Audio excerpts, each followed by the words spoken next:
been a very active couple of months. There's been probably 4 major hurricanes in that time. There's been hang on. Very, very severe wildfire season in the West. Literally driving through a fire at the moment. Then on top of it, we've had a couple of very strong earthquakes in Mexico. Some of this is normal, but some of it may also be a harbinger of things to come. Science can explain all of these things.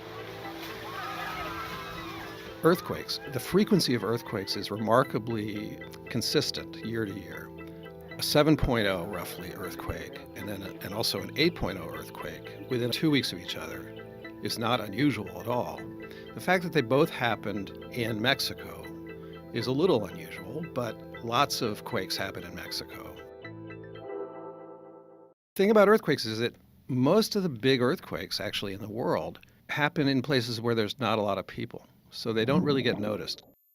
Earthquakes aside, it's tricky. Some of what's been happening is related to climate change. Some of it isn't. So wildfires are an interesting question because there's some element of normality and nature involved, but there's a lot of human influence here. It's been very dry, climate change related. And also, there's certain insect infestations that are now worse because of climate change that can kill trees. And that's fuel for fires. Couple that with human influences.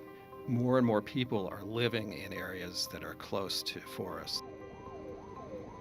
The human desire to live close to nature sort of plays into the whole what's going on here feeling. Whereas, 20 years ago, a wildfire might have happened somewhere in the Rockies and nobody lived there, so nobody would really care. Now the same wildfire might happen in the same location and there's vacation homes there, and so people take notice. In terms of hurricanes, generally speaking, the months of August, September, and October are the busy, active part of the season. Some years you don't get many hurricanes at all. It's a naturally variable situation.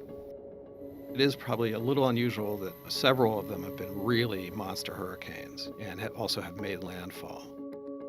You want a big database of things to study. And with hurricanes, with like 12 or 15 storms every year, that's not a huge number that you're working with.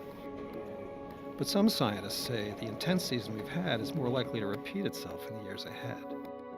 Scientists are pretty confident that climate change will make hurricanes worse for 2 reasons. One is warmer air holds more moisture. The other impact is that sea levels are rising. At some point, particularly if you're personally affected by these things, the scientific explanation is not enough. Whether you blame nature or some higher being, to be in awe and a little scared or a lot scared of what can happen to you in these events is a good thing. It probably means you're prepared.